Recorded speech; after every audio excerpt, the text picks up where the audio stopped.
Hey guys, tonight we saddle up under the open Mongolian sky, where the stars are too close for comfort and the air smells like horse sweat and dry grass. You're gripping the reins of a galloping steed, wind clawing at your cheeks, a sack of messages thumping against your ribs. There's no highway out here, just endless step and the faint hope that the next relay station isn't frozen shut or recently ransacked. And yes, your stomach is growling like a disrespected wolf.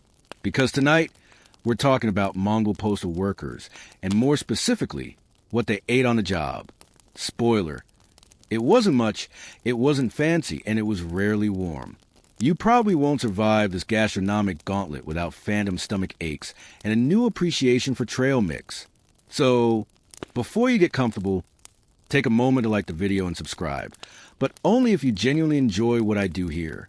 Let me know in the comments where you're listening from and what time it is for you. I love seeing the sleep crew check in from around the world. Now, dim the lights, maybe turn on a fan for that soft background and let's ease into tonight's journey together. You trudge to the edge of a riverbank, hooves squelching into damp soil. The morning mist clings to your face like milk skin. A hawk circles overhead, probably also looking for breakfast. You've been riding since before sunrise, and your only meal so far was a lump of something dry and chewy you found in the corner of your saddlebag. You think it used to be meat. You hope. You're a courier in the Yam system, the massive, thundering artery of the Mongol Empire's communication network. Built under the reign of Genghis Khan and perfected by his successors, the Yam covered thousands of miles, stations every 20 to 40 miles. Spare horses, spare supplies, spare everything. Except, apparently, gourmet cuisine. You don't have a kitchen. You don't even have firewood most days. What you have is dried meat, tough gray-brown, often salted within an inch of its life. Think beef jerky, but rougher and with more chewing involved. You're not savoring this. You're just trying to make it last the next 60 kilometers. The Mongols had a name for it. Borts. Thinly sliced, dried beef or mutton, often tied in cloth and stored tightly to keep out dampness. One handful could be tossed into a skin of hot water, and voila, sort of soup. Emphasis on sort of. It was travel food, designed for longevity, not love. And yet, you eat it with appreciation. Because out here, anything edible is a gift. As you ride, you think about how essential you are. Without the Yam riders, the empire would crumble. No taxes, no messages, no threats or commands from the great Khan. Genghis Khan once said that a kingdom's strength is its speed. And you are the speed, even if you're also increasingly the smell. Historians still argue whether postal riders carried small cooking kits or just relied on what they could scavenge from relay stations. Either way, you're not stopping long enough to fry eggs. And don't get too excited about vegetables. Your diet contains exactly 0 of them. Unless you count the time you gnawed on wild onion greens because you were too hungry to think straight. It gave you gas for 3 days, but at least it was green. You reach the top of a hill and pause. Below, smoke curls from a low station house. The next relay. If you're lucky, there'll be a pot of something hot. If not, you'll swap horses and keep moving, gnawing a strip of mutton like a resigned cowboy in a silk robe. People often forget the Mongol Empire didn't just conquer with bows and horses. It conquered with logistics. This machine of messengers and fresh horses, this brutal efficiency, allowed them to move orders faster than most empires could move armies. And you're living proof of that. Or you will be, if you can survive one more winter on cheese curds and cold meat. The snow is starting again. You pull your scarf tighter. Somewhere deep in your saddlebag, there's a hard lump of air-dried curd called arul. It's chalky, sour. It lasts basically forever, which is good, because it's the kind of thing you eat when you've run out of all other ideas. You bite into one, try not to break a tooth. The wind cuts sideways across the plains. Your horse snorts and shakes its mane. The saddle creaks beneath you. You think of the people waiting for this message. Maybe a governor in Samarkand. Maybe a general near the Great Wall. They have no idea your lunch today was half a goat rib and a dream. Still, you ride. Because out here, there's no Uber Eats. No granola bars. No olive oil pressed lovingly by monks in Tuscany. Just the endless land, your weary stomach, and whatever edible thing you didn't accidentally sit on during the last dismount. You reach the station. A boy runs out, grabs your horse's reins. Another already has a new steed waiting. You slide off, legs aching, jaw sore from chewing. Inside the station, there's a pot of something steaming. Smells like goat, or camel, or possibly both. You don't ask. You sit, eat fast, and get ready to ride again. Tomorrow, it'll be more the same. Hooves, dust, wind, and another meal that tastes like Rizal with a hint of shoe leather. And strangely, you wouldn't trade it. Because you're not just riding. You're keeping an empire alive. You leave the warmth of the station behind before it has time to sink into your bones. The fresh horse beneath you breathes in short, visible huffs, like a kettle trying to boil itself. You lean forward slightly, coaxing the beast into a steady trot, your saddle creaking under the pressure of another long stretch. This isn't leisure. This is the Yam, the Mongol Empire's legendary postal system, and you're one of its countless anonymous lifelines. The Yam, it sounds soft, like something buttery you'd find at a holiday feast. But no, this Yam is all grit and gallop. It means road or checkpoint in Mongolian, but really it should mean unforgiving relay track of barely edible meals and saddle sores. Genghis Khan himself devised this system in the early 13th century, inspired by the need to control a sprawling empire that stretched from the Pacific Ocean to the edge of Europe. What good is an empire if your generals and governors can't hear from you until next harvest? So the Khan built the veins. He placed relay stations, or twos, every 25 or 40 miles or so across the landscape, depending on the terrain. Here, couriers could change horses, rest briefly, and, if the stars aligned, grab something vaguely resembling food.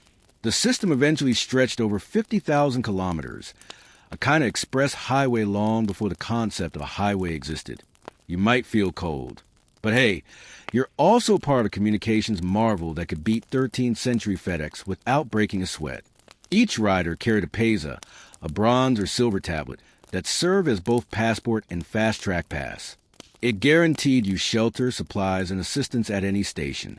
It also meant that if someone refused to help you, they were refusing the Khan himself, which was an express ticket to very bad consequences. You don't ask for food. You expect it, whether it's half a loaf of flatbread or a sliver of salted horse meat. You're entitled to it. Sort of like ancient DoorDash with mandatory tip, in the form of undying loyalty. Historians still argue whether the Yam stations were fully stocked at all times, or if many operated more like suggestion boxes. Food may be available. Try your luck. Some suggest local communities were required to support the riders with gifts of food and fodder, which meant your next meal might come from a reluctant goat herder's private stash. Others think the empire actually maintained stockpiles, though if they did, someone was definitely skimming off the top. That cheese last night had an attitude. You cross a frozen stream, the ice crackling faintly beneath the horse's hooves.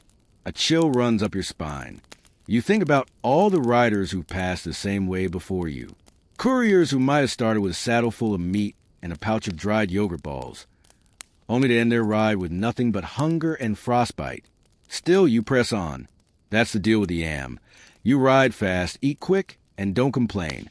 Too loudly. What's funny is that most people assume you're just a messenger. But you're more like a battlefield diplomat, a traveling diplomat, a mounted librarian, and yes, a part-time food critic. Though the reviews are rarely glowing. The variety is limited. Meat, cheese, occasionally some kind of grain. If you find yourself eating something green, it's either mold or you mistaken your saddle lining for lettuce. Honestly, either is possible. At the next relay station, an old woman hands you something wrapped in thin leather. It smells sour, but not unpleasant. You unwrap it to find a handful of bortsog, deep-fried dough balls, like proto-donuts without sugar or joy. You pop one in your mouth and almost smile. It's the closest thing you've had to real comfort food in days. You know, the Yam isn't just for letters. You're carrying edicts, troop instructions, even medical herbs. One rider once delivered a single hawk feather from Khan to a remote lord, a symbol that meant more than any scroll. And yes, sometimes you're just moving grain counts or tax reports. Glamorous. There's an unspoken rule among yam riders. You don't waste time. You ride until your thighs scream and your fingers stiffen. You don't stop unless the horse goes down, or you do. And if you do stop briefly, it's for three things: water, horse exchange, and food. Always in that order. Food is never more than function. You eat with one hand, maybe while still mounted. Most of the time, you just gnaw whatever's edible and keep moving. Mongol fast food, really, the empire functioned because of this network. Without it, news would travel at a crawl. Armies might move into the wrong regions. Rebels could rise before the court even noticed. You aren't just delivering mail, you're delivering order. Even if you smell like curdled yogurt and your last real meal involves something unidentifiable floating in broth. As dusk settles across the plains, you see another station flickering on the horizon. Just a few candles in a window, a plume of smoke from the chimney. But it means everything. You can already taste the possibility of a warm drink. Maybe someone there has arag, fermented mare's milk, fizzy, sour, like drinking a headache. Still, it beats chewing on old goat cartilage. Your horse is flagging, hooves heavier, breath loud. You whisper encouragement, even though you know you'll leave this one behind at the station. The yam system doesn't allow sentimentality. Horses are tools. Riders are replaceable. But in this moment, under a rising moon and a sky that stretches forever, you and this horse are a team, united by speed, dust, and the dream of soup. You dismount leg stiff, and a young boy leads a horse away without a word. Inside, a man hands you a bowl. It's warm, salty, smells like onions and something boiled far too long. You sip, your shoulders relax. You're not full, not yet, but you're warm, and that's enough. Outside, the stars multiply, spreading like spilled salt across a dark table. Tomorrow, the road stretches farther. But tonight, at least you're broth. The morning air slaps you awake like an angry towel, dry, sharp, and full of contempt. You squint toward the rising sun, cursing whatever part of your brain decided to become a postal rider in the largest empire the world had ever seen. Your breath fogs up as you strap your saddlebag shut. Inside it, a letter sealed in beeswax, a folded military order, and a small cloth pouch containing, once again, boards and a handful of rock-hard arrowwool. Your excitement is palpable, and by that, I mean your stomach is already disappointed in advance. The station master hands you a warm chunk of bread. It's blackened on one side and smells faintly of smoke and, curiously, leather. You don't ask questions. You just bite in, because it's either this or another strip of jerky that could double as armor. It's dry, very dry, like swallowing old scrolls dry, but it's warm and your stomach doesn't care about texture. The Mongol Empire had no interest in 5-course meals for its messengers. The diet was designed for stamina and shelf life, not variety. Everything had to survive weeks of travel in rough weather, packed alongside documents, weapons, and occasionally dead birds. You once transported a dead falcon wrapped in silk, some kind of diplomatic token. That thing got a better reception than you did. Today's route cuts through the drier part of the steppe, hard-packed earth with brittle grass, and the occasional tumbleweed that seems to mock your sense of direction. The sun climbs higher, and your water pouch feels suspiciously light. You sip. Not great. It tastes like leather, goat, and distant regret. But you keep riding. Historians still argue whether Mongol couriers routinely carried fermented drinks like arag on long rides. Some believe it was a luxury reserved for nobles, while others argue that even humble riders would sling a leather flask of the stuff over the saddle, partly for hydration, mostly for courage. One thing for sure, arag packs a tangy punch, and drinking too much of it before riding a horse for 12 hours is a decision your intestines will remember. You crest a ridge and spot a distant yurt camp. Smoke drifts up from its center, like a hopeful question mark.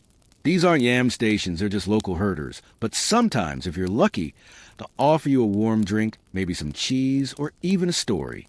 Mongol hospitality is a curious thing. On one hand, they'll feed you without asking. On the other, if they think you're weak, They might accidentally feed your horse fermented chili milk. Just once. Never again. As you approach, a small boy runs out with a wooden bowl. Inside is a pale, lumpy stew that smells vaguely like sheep and decisively like onions. You slurp it quickly, thankful it's still hot.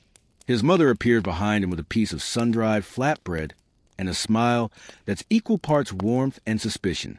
You nod your thanks and move on before they ask for something in return, like your coat or your horse. Later, you pass another courier heading in the opposite direction. You nod at each other, that silent camaraderie of people who know exactly how raw saddle sores can get. He looks exhausted. His horse looks worse. You wonder what his last meal was. Hopefully not that pickled marmot stew that once gave you hallucinations. You're still not sure if that deer in the clouds was real. The YAM system was brilliantly layered. At its height, thousands of these stations formed a network so efficient. Some reports claim messages traveled over 200 miles a day. That's faster than many modern systems managed centuries later. And it wasn't just the couriers who were part of this well-oiled, if slightly underfed machine. The horses, the station attendants, the cooks, the guards. They were all part of one empire-wide relay of information and snacks. You've learned to read the land like a map made of wind. You know which clumps of grass hide rabbit holes, which streams are safe to drink from, and which birds signal rain. You also know exactly how long a strip of boards can last if you chew only the corners and tell yourself it's gum. Not good gum, but gum. Sometimes you miss fruit. Not that you ever had much of it, but the idea of it. A ripe apple, maybe. Something that didn't spend 2 months drying in a pouch next to horse gear. Once, a Chinese merchant gifted you a plum in exchange for delivering a poem to his brother. It was the juiciest thing you'd ever tasted. You dream about that plum the way others dream about love. A dust storm begins to gather on the horizon. You pull your scarf over your nose and lean low over the saddle. The horse snorts, nervous. You remember the advice of an older rider. Eat before the wind. You never know how long it will be before your next bite. So you grab a handful of dried cheese, chewing until your jaw aches and your mouth feels like it's lined with sour chalk. Still, it's fuel. The storm passes quicker than you expect, and the sky clears into a dusty orange. In the distance, you see vultures circling. Not a great sign. You hope it's just a dead yak and not another courier who missed a turn and became vulture tapas. You reach another station by twilight. It's manned by a sullen old man and his even more sullen dog. He gives you a look that says, "Don't expect much," and hands over a small bowl of saganide, a generic term for white foods made from milk. This one appears to be a kind of yogurt, thin, sour, and oddly fizzy. You slurp like a champion. You've had worse. Once, during a food drought, you boiled your belt. True story. Leather soup, not recommended. You swap out your horse, check your saddle for leaks, and stretch your arms until your joints pop like dry wood. The sky turns violet, and you lie down for a few minutes under the stars, chewing a final strip of boards. It tastes like every other piece you've had this week, familiar, bland, and strangely comforting. You've come to depend on its predictability. Tomorrow brings more distance, more letters, more chewing. But for now, under a sky so wide it feels like the world could fall into it, you fall asleep with a full stomach and an empty bowl. You wake up sore as always, but the kind of sore that reminds you you're still functional. Your breath steams in the early morning chill, and your spine cracks in protest as you roll off the blanket of crushed grass beneath you. Around the YAM station, nothing stirs yet. Not the old man, not his surly dog, not even flies that normally start their breakfast rounds on anything remotely edible, including your boots. You stretch, then kneel to repack your provisions. Today's offering? More boards, obviously, but also a curious round lump wrapped in hide. It turns out to be dried curds. Arrow again.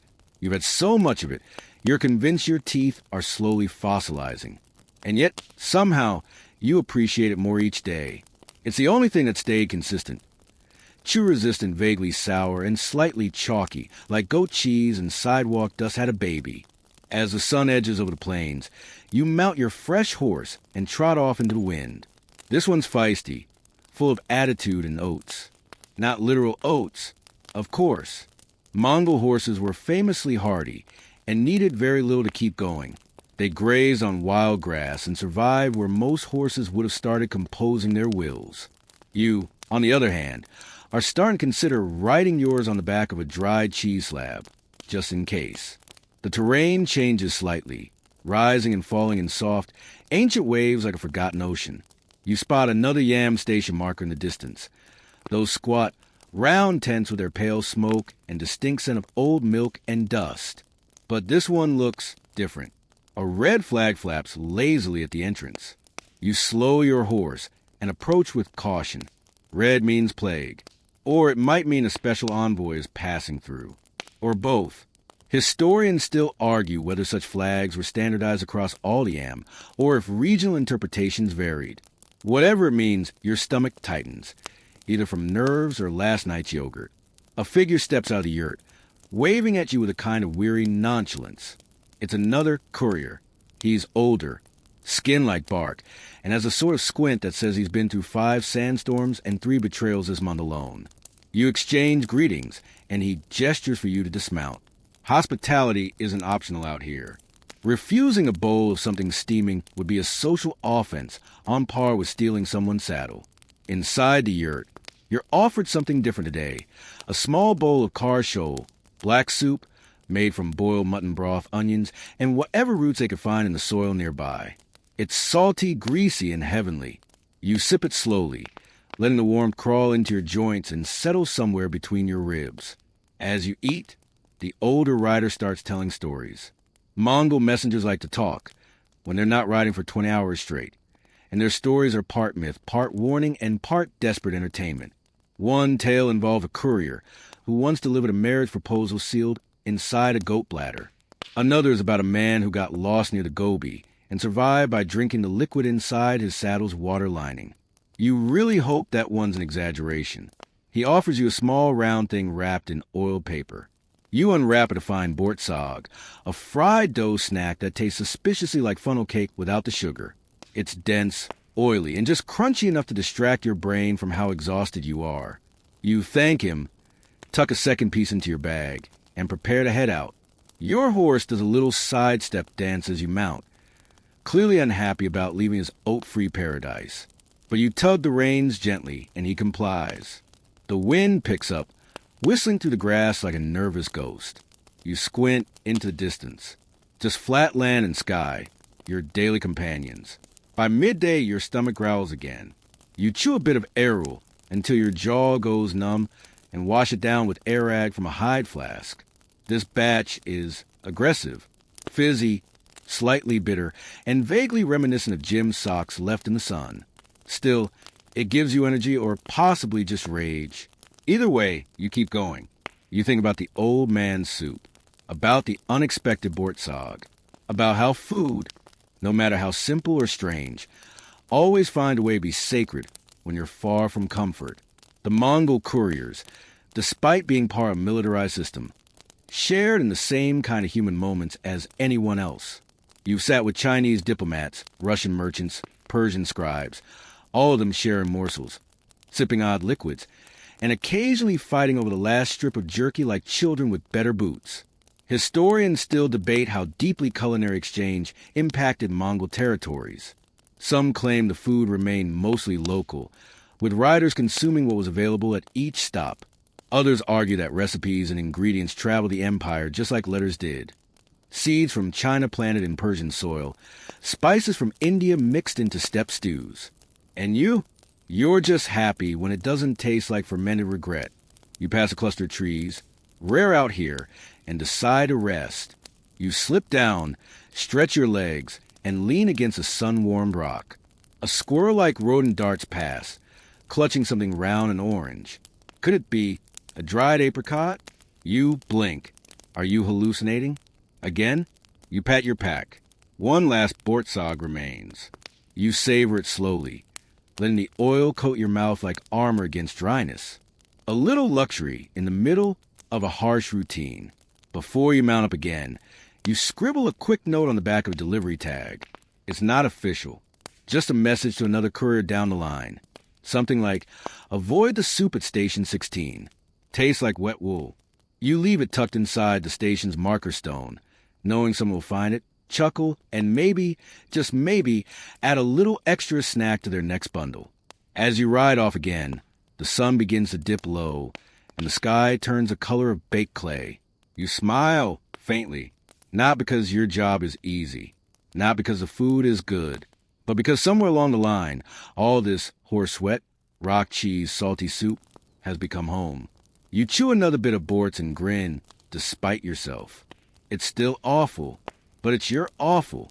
You ride beneath a sky smeared with lavender and bruised orange, the kind of light that makes even dried horse dung look poetic. Almost. Your horse's hooves beat a steady rhythm, a 4-beat metronome over the vast silence of the plains. Your legs ache. Your rear end is considering rebellion, and your back has stiffened into the general shape of an elderly soup ladle. But still you press on. This next stretch is known among couriers as the Quiet Vein.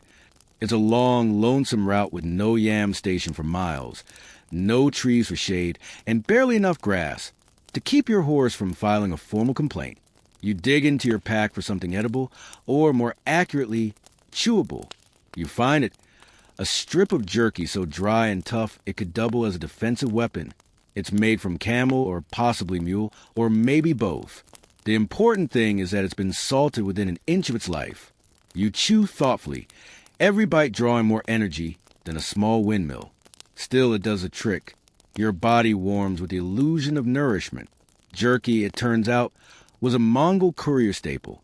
It packed well, didn't spoil easily, and required exactly 0 cookware, which is great when you're basically a medieval FedEx employee galloping through windburn and existential dread. Most jerky was made by slicing meat thin, salting it, and letting the sun do the rest. Some couriers flavored theirs with wild herbs or pine smoke. Others just hope for the best. You think about that as your jaw clicks like a poorly tuned lute. You've tasted jerky in so many forms, spiced, smoked, mysterious, and you've learned to avoid the overly glossy ones. That sheen? Usually yak fat.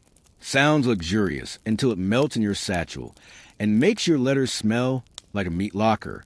Suddenly, your horse slows. Ears flick. Nostrils flare. That means one thing. Something's out there. You skim the horizon and spot a dot. Then 2. Riders.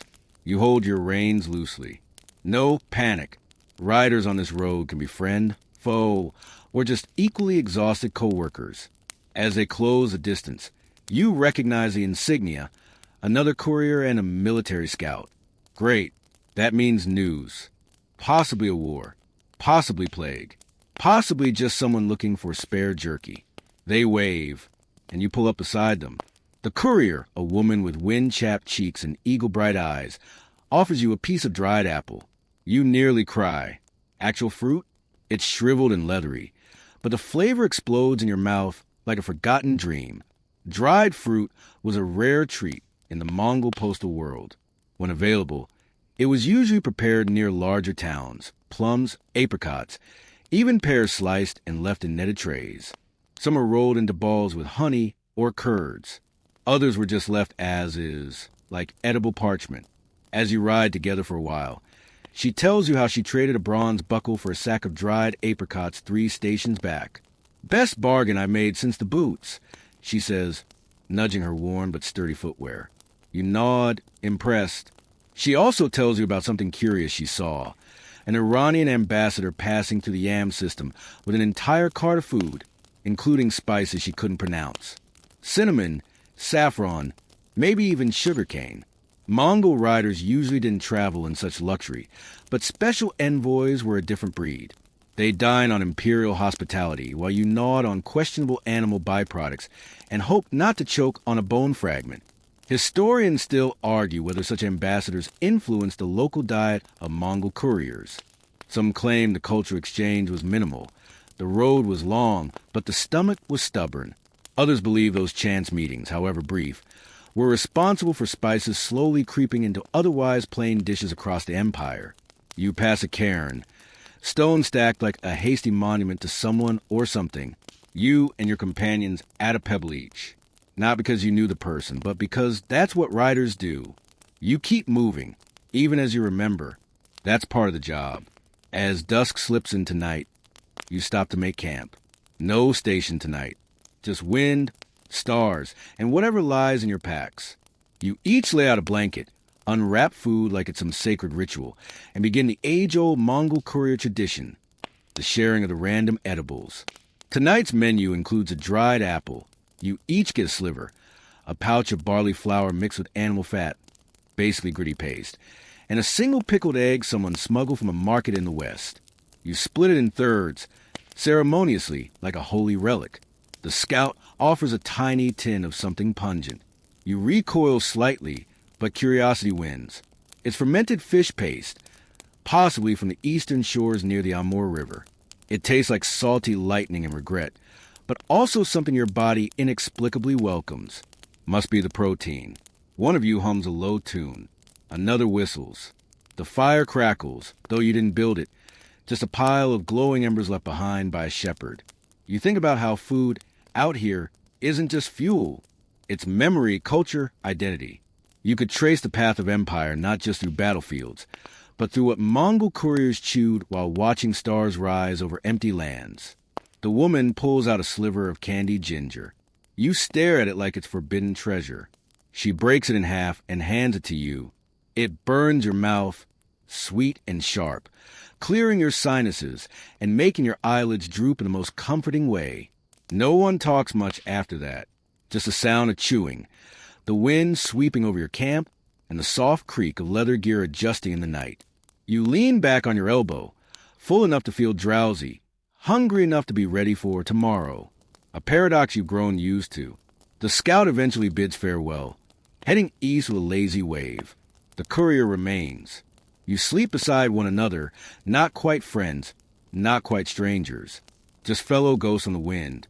Before you fall asleep, you think, someone, centuries from now, will probably wonder what Mongol postal workers ate. They'll imagine lavish banquets or miserable starvation. But really it was both. And neither. It was jerky and fruit, milk and salt, broth and crumbs. And it was enough. You close your eyes. Tomorrow, someone might share cheese again. You hope it's not the foot-shaped one. Your eyes blink open to the slow exhale of morning wind, dry and cool as it snakes across your face. The horizon blushes with the faintest amber, and beside you, the other courier is already stirring, her blanket folded with military precision and her saddle halfway secured. You groan softly. Morning muscles creak louder than campfire logs. You reach into your satchel and pull out what passes for breakfast, a hunk of hard cheese that smells like regret and perseverance. It's dense, dry, and waxy, but it does the job: calcium, fat, a trace of salt. Mongol couriers didn't have the luxury of fresh eggs or buttered toast. No fancy drizzle of honey over warm porridge. Instead, they relied on the foods that could withstand weeks of bouncing around in saddlebags without turning into science experiments. You munch thoughtfully, watching your horse gnaw at a patch of scrubby grass like it's auditioning for a role in a famine documentary. Beside your own cheese lump, there's a piece of stale flatbread folded in cloth. You soak it in a bit of water, trying to soften it. It still has the texture of parchment, but now it's slightly less of a dental threat. The two of you ride in silence for hours, hooves whispering across the dirt, the rhythm of your journey broken only by the soft creak of leather and the faint rustle of your packs. Every once in a while, you smell the ghost of garlic. Maybe a caravan passed through recently. Or maybe it's just your imagination replaying the fantasy of real seasoning. By midday, your body demands something warm. And here's where things get creative. You pause near a shallow creek. It's not glamorous, but it's clean. You pull out a pouch filled with crushed millet and dried meat crumbs, something like proto-instant ramen, only grittier and infinitely sadder. You add water and let the sun warm it in a leather cup. Historians still argue whether Mongol couriers boiled their food en route using hot stones or simply used body heat and time to soften dry grains. Some accounts claim couriers would wrap a pouch of food and tuck it under their saddle, letting friction and horse sweat do the cooking. Tasty. Either way, what you end up with is somewhere between stew and apology. You sip it while perched on a boulder, savoring the minimal warmth. The other courier pulls out a skin of fermented mare's milk, Arag, and offers it to you, You take a cautious sip. Airag is one of those things you either learn to love or it learns to haunt you. It's tangy, fizzy, and smells slightly of wet leather and bar memories. But it's packed with energy, electrolytes, and enough probiotics to terrify a modern nutritionist. You hand the skin back with a nod, resisting the urge to burp the alphabet. Across the water, a fox watches you with mild judgment before scampering off. Probably disappointed you didn't drop anything edible. That night, you make it to a yam station, a blessed one, with actual shelter and food that wasn't scraped together from road dust and desperation. The station keeper, a squat man with a long braid and perpetual squint, greets you with a nod and leads you inside. Inside, the air is thick with heat and the scent of cooked broth. You try not to weep from joy. In the corner, a large pot simmers gently. You recognize the aroma immediately. Lamb and turnip stew, seasoned with a few wild onions. No spices, no theatrics, just food that remembers how to hug you from the inside. You're handed a wooden bowl and a carved spoon. The soup is thin but rich, the lamb falling apart with the ease of a tired soldier. You mop up the last drips with a bit of soft bread, fresh enough to actually compress when you bite it. This, you think, is five-star cuisine for a courier. The meal also includes bortsag, deep fried dough knots, golden and slightly sweet. You bite into one, and it's like crunching into a tiny cloud that briefly makes you forget your saddle sores. Occasionally, Mongol Postal stations would serve these with honey or jam if shipments from the south had come in. Tonight, there's just salt, but your mouth is still grateful. One of the other riders mentions a rumor about dried mulberry cakes, sweet, chewy, and rare as a friendly tax collector. Supposedly, a batch arrived at a southern station 2 weeks ago. You file away under edible legends, alongside cheese that doesn't smell like betrayal and fermented horse sausage that doesn't make your eye twitch. During the meal, the station keeper tells stories about a time when a Persian envoy passed through, trailing scents of saffron cloves and something called sugar cubes. The Mongol cooks tried to replicate the dishes after he left, with mixed results. Ever since, a few stations experiment with foreign-inspired recipes using local substitutes. One bold attempt involved sweetened yak curds molded into shapes. It ended badly, with a fermented explosion, and a goat that refuses to enter the kitchen to this day.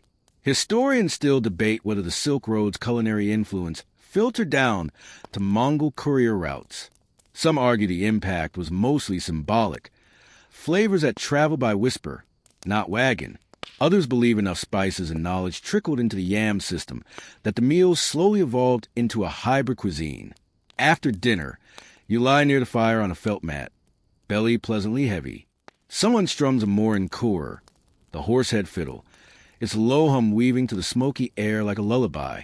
The other courier is already snoring lightly. You watch the flames flicker and wonder if your next meal will be warm, edible, or memorable, or, if you're lucky, all three. You drift into sleep, thinking about the dried apricots from earlier. Sweet, chewy, and shaped like hope.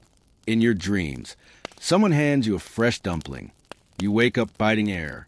You chuckle softly to yourself. Classic.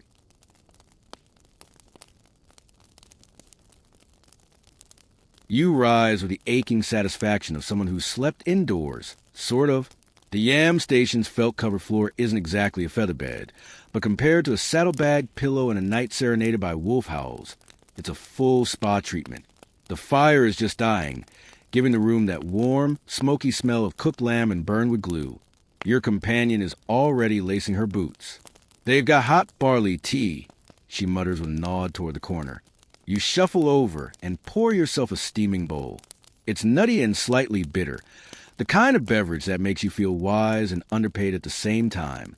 A few other riders arrive during breakfast. Some postal couriers like you, others traveling with military dispatches.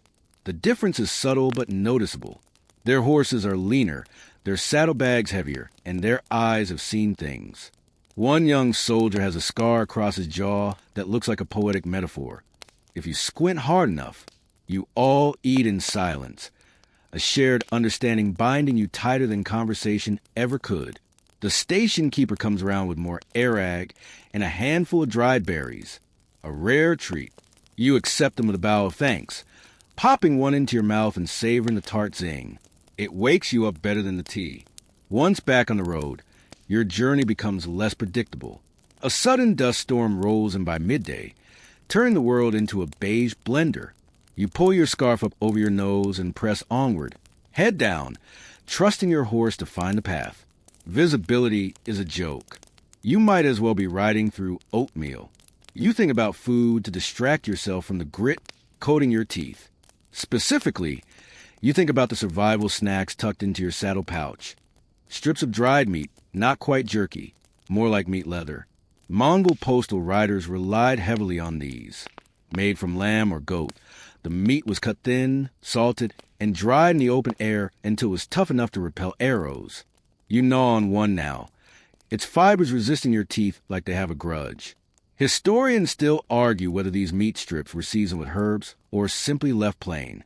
Some archaeological evidence suggests that steppe riders occasionally rubbed dried wild garlic or onion powder into the meat before drying it. Others say those flavors came later, influenced by trade routes and the occasional culinary tourist. Either way, it's functional. Chew enough and it eventually becomes edible. You just try not to think too hard about which part of the animal you're working through. When the storm finally clears, you reach a small outpost, a minor yam stop, not much more than a felt tent and a hitching post. The station keeper here is ancient, his face carved with wind and time. He doesn't say much, just gestures you inside, where he serves up a drink you haven't had in weeks. Hot bone broth, ladled from a pot that might have been cooking since the great Khan's birthday. You sip it slowly. It's salty, gelatinous, with little flecks of marrow. If the essence of survival had a flavor, this would be it, after the broth. He brings out a small platter of curious, grayish-white discs. You squint at them. "Is this cheese?" you ask cautiously. The old man nods. "Erul," he croaks. You've heard of it. Dried curds of milk, rock-hard, sour, and beloved by stepchildren with steel jaws. You pick one up and give it a hesitant nibble. Your molars complain instantly. It tastes like chalk and yogurt had a tense conversation in a desert, but it's packed with calcium and protein, and you're too tired to argue with your own nutrition. Your companion pops one into her mouth like it's candy. Either she's a masochist or she grew up on this stuff. You make a mental note to never challenge her to an eating contest. Some Mongol postal workers, according to a fringe theory, actually use their teeth as grinders, sucking on arrow until it's softened enough to bite. Another theory claims some couriers dissolve them into tea or broth, turning the sour curds into a kind of milky soup. You briefly consider trying it, but you're not that desperate. Yet, you spend the evening in the tent, sipping more broth and listening to the old man tell stories in a gravelly voice. Most of them revolve around travelers who didn't make it, swallowed by storms, snakebit, or lost in the dunes. It's oddly comforting. A reminder that despite your sore back and mystery meat diet, you're still alive and mostly intact. The sun sets like it's bleeding out over the horizon. Shadows lengthen. You lie down next to the fire, your head resting on a foldable blanket that smells faintly of goat and age. The flickering flames cast gentle shadows on the tent walls, silhouettes of horses, mountains, and dream fragments. Before sleep takes you, your thoughts drift to amidst some riders whisper about a ghost courier who delivers messages across the spirit world. They say he rides a white horse with no shadow and drinks fermented snowmelt flavored with starlight. His saddle never squeaks, and his meals are always warm. You smile into your blanket. Must be nice. The next morning, you wake to a thin fog clinging to the earth like it's reluctant to let go. Your breath comes out in visible puffs as you crawl from the warmth of the tent, your body creaking like a wooden door that's forgotten what oil feels like. The station keeper is already up, brewing more barley tea and tending a pot of something questionable that smells faintly of onions and ambition. You decline breakfast for now and check your supplies. Your saddlebag inventory is modest. A few scraps of dried meat, 2 rock-solid arrow chunks, and a tightly wrapped ball of something sticky. You unwrap it to find a small bundle of sagani day, a kind of white food paste made from dried curd, sometimes fermented and mixed with flour or butter. It looks like toothpaste with identity issues, but tastes acceptable, especially when your expectations are Sanlo. As you mount your horse, the keeper hands you a small pouch. Inside are toasted millet balls, crispy, nutty, and slightly sweet. You give him a nod of thanks and tuck the treat into your coat. It's not often you get bonus snacks. These might as well be gold coins. You and your riding partner head west toward the next major relay station. The steppe stretches endlessly before you. A sea of brittle grass and tiny purple flowers that look like they've never had a day off. The wind picks up again, whispering promises and threats in equal measure. Your horse snorts at something invisible. You try not to assume it's a spirit or a debt collector. By midday, your stomach rumbles. Loudly, you stop near a clump of rocks that offer a bit of wind protection and pull out your emergency ration, what some couriers call a sure-to-go. It's a flat meat pie, pre-cooked and folded into itself like a savory fossil. Cold, greasy, and comforting. It's made from lamb, onion, and flour dough fried until blistered. Historians still argue whether Mongol couriers actually carried coal ashore, or if this idea was a later evolution inspired by trade routes connecting the Chinese dumplings and Turkic meat pastries. Regardless, the taste is oddly satisfying, like eating the memory of a county fair from the back of a galloping horse. While you eat, your companion starts a tiny fire with dry dung, because the steppe doesn't exactly come with piles of firewood. The smoke is sharp and earthy, but it keeps the flies away. She pulls out a little clay cup and fills it with a thick, steaming liquid from her flask. It's sutitsai salted milk tea. Now, if you haven't tried it, imagine regular black tea had a midlife crisis and moved to the mountains. Made with tea leaves, water, milk, and salt, sometimes with added butter. It's a drink that both hydrates and nourishes. You're offered a cup and sip cautiously. It's warm, a little funky, and strangely comforting, like a soup pretending to be tea. You both sit in silence for a while, letting the meal settle and watching a herd of gazelles bound across the distant plain like over-caffeinated marionettes. The world feels ancient, unchanged. Somewhere out there, other couriers are riding toward you or away from you, each of them chewing on something unidentifiable and packed with calories. As you ride on, you begin to notice something strange on the horizon. Small mounds dotting the landscape in odd patterns. You slow your horse and approach. They're ancient burial cairns, left by earlier generations. Some are said to mark fallen warriors. Others may be old couriers who never made it to their next post.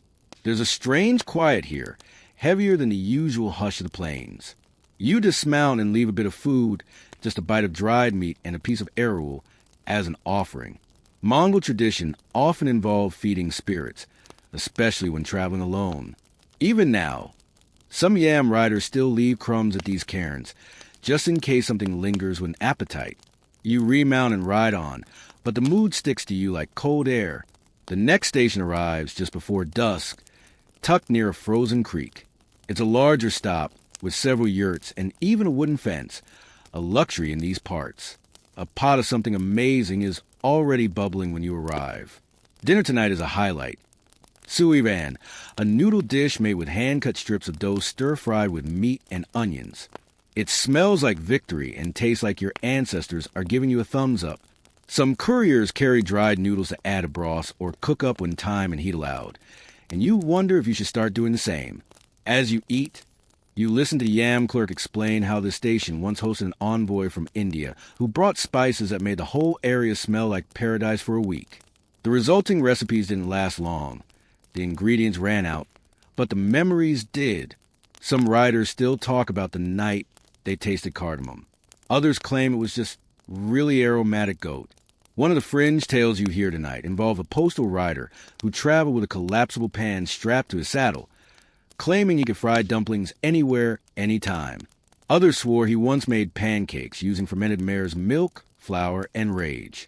Historians still debate whether this culinary cowboy actually existed, or if he's just a Mongol version of a food truck urban legend. You finish dinner with a small helping of ulbuv, a ceremonial fried pastry shaped like a shoe sole. Traditionally eaten during festivals, some stations keep a stash on hand for special guests. You're not sure what you did to qualify, but you're not about to ask questions. It's dense and slightly sweet, and you chew it slowly, watching the smoke from the hearth curl toward the stars. That night, Wrapped in thick wool blankets and with a warm belly, you hear the station's cook humming softly. The scent of lamb fat and ash still lingers in the air. Outside, snow begins to fall in powdery silence. You listen to the gentle patter against the yurt and let yourself drift, full and almost happy. There's something comforting in knowing that even in a world of chaos and war, someone's always making noodles by firelight. When dawn pulls you from sleep, it does so gently, like an old friend tugging your sleeve with cold fingers. You sit up slowly, not entirely sure which aches are new and which you brought with you from the day before. Your blanket smells like wood smoke and horse, and honestly, you've smelled worse colognes. The station cook blesses endless patience, already has breakfast bubbling. It's gyro-tai shul this morning, noodle soup made with meat, onions, and broth thick enough to make a spoon stand. You eat in silence, grateful for the heat and the way it spreads out through your limbs like someone drawing curtains open in your chest. Each bite is a quiet promise that yes, today will at least start warm. On the road again, you notice the terrain beginning to shift. The grasses thin out, giving way to frost-pocked dirt and low, crumbling hills. You're headed into semi-arid territory, the kind of place where wind carved the land like a slow-moving knife. The silence here has more space in it, more pauses between gusts. You almost hear your own thoughts, which is dangerous. To break the tension, your companion fishes a snack from her coat, a sticky lump of something tan and shiny. "Ever had bortsag?" she asks, offering you a bite. You nod and chew. Fried dough, a bit oily, just the right amount of chewy. Think of it as a Mongol donut's tough, no frosting cousin. Sometimes dipped in tea, sometimes eaten dry. Occasionally packed into courier saddlebags for long stretches. There's even an old joke that if you threw one hard enough, it'd come back with its own saddle. Historians still argue whether bortsag was eaten regularly by riders or saved for festive occasions. Some claim it was primarily a women's food, made at home and passed along to traveling husbands. Others argue that it served as a calorie bomb for hungry messengers, portable and long-lasting. Whatever the case, it's delicious in that I haven't had real sugar in 4 days kind of way. As the morning deepens, your horse is slow. Up ahead, you see a herd of wild taki, Mongolian horses, grazing cautiously. Their coats are pale, their manes short and bristled like angry brooms. These are not your horse's cousins. These are the originals. Pre-domesticated, genetically stubborn, and entirely unimpressed by humans. You keep your distance. Your companion murmurs. Some couriers believe crossing paths with taki brought luck. Others swore it was a warning. You watch them move as one, nostrils flaring, muscles twitching. Then, without a sound, they bolt, vanishing over a rise like whispers in wind. Later, you stop for a brief rest at a makeshift shelter, just a ring of stones and a tarp someone left behind. You find a small stash buried nearby, a wax-wrapped brick of hardened butter, and a packet of barley flour. Field rations, someone's forgotten treasure, or a gift from a thoughtful courier long gone. You mix the flour and butter with a splash of water from your flask. The result is tsampa, a rough dough you roll between your fingers and eat in bites. It's bland, gritty, and astonishingly filling. Mongol messengers loved the stuff. It required no cooking, stored forever, and gave your gut something to think about for the next 30 kilometers. Some fringe theories suggest that tsampa wasn't just food. It was a kind of edible offering. Couriers would scatter bits behind them to ward off spirits or mark paths. Others say they just dropped crumbs by accident and let the rats sort out. Historians remain divided. You both munch in silence. A single hawk circles overhead, its shadow trailing long on the earth. Your horse shifts under you nervously. You whisper to calm it. By mid-afternoon, the terrain has turned unfriendly again. Rocky, uneven, the kind of place that makes you grateful for boots and simultaneously hate every pebble that ever existed. You ride with one hand on your pouch of roasted legumes, dried peas and chickpeas, spiced with what tastes like powdered onion and a dare. Not glamorous, but they keep your jaw moving, your mind alert. You crack a joke to your partner, something about opening a step-themed snack bar back home. She laughs just enough to make you feel like less of a lunatic. That evening, you reach a yam outpost built half into a hillside. It's the most fortified you've seen so far, with stone walls and a lookout point. Rumors of bandit activity in this area explain the extra caution. Inside, you find a communal stew pot, bubbling away with vegetables and meat and something faintly resembling pickled turnip. You ladle some into a wooden bowl and sniff. It smells like survival with a hint of regret. A grizzled man in the corner is dicing what looks like wild herbs into a pouch. He explains they're for a tea made only in this region, using dried rhubarb stems and nettle. You're offered a sample. It's bitter enough to slap you awake, but leaves a warm echo in your chest. One of the more eccentric station keepers claims that the best riders carried tiny spice bundles to flavor their food, little cloth sacks of dried garlic, red pepper, or crushed juniper. Whether this is true or just culinary fanfiction, no one's entirely sure. But you like the idea. Makes the road feel a bit more civilized. That night, your bed is a stack of fur throws on a wooden platform. You nest into them like a mole with ambition. Outside, the wind picks up, rattling the shutter. But inside, it's warm, and your belly is full, and your boots are finally off. You dream of spiced chickpeas and noodles that never end. And somewhere out there, a horse is still trotting, alone under the moon, carrying a letter and a pocket of dried butter, heading toward a destination only the stars know. You wake before the sun crests the horizon, greeted by the kind of cold that makes your teeth hum in their sockets. The air is so crisp it crackles. You sit up slowly, feeling the stiffness from yesterday's ride in your back, your knees, even your eyebrows if that's possible. Your breath forms a cloud above you, then disappears like a messenger vanishing down the step. Your companion already has the fire going. She hands you a cup of buttered tea, the old Mongol standby. Salty, creamy, comforting, like sipping warm broth through a memory. You're surprised how much you've come crave it. Maybe your soul's developing calluses. For breakfast, more tsampa, because predictability is the only thing keeping your stomach calm. You chew automatically now, muscles on autopilot, brain still unfurling like a map. The camel cheese sits untouched in your pouch. One can only confront that particular demon so many times in one journey. You saddle up and ride east, toward a yam relay known only as the Stone Shoulder. You're not sure why. It's neither particularly stony nor shoulder-shaped. But then again, who named half these places? Probably someone delirious from eating too many fermented dumplings. The route is treacherous today. More ravines, less grass, and a wind so sharp it could peel an onion mid-flight. Your horse plods on, ears flicking, hooves careful.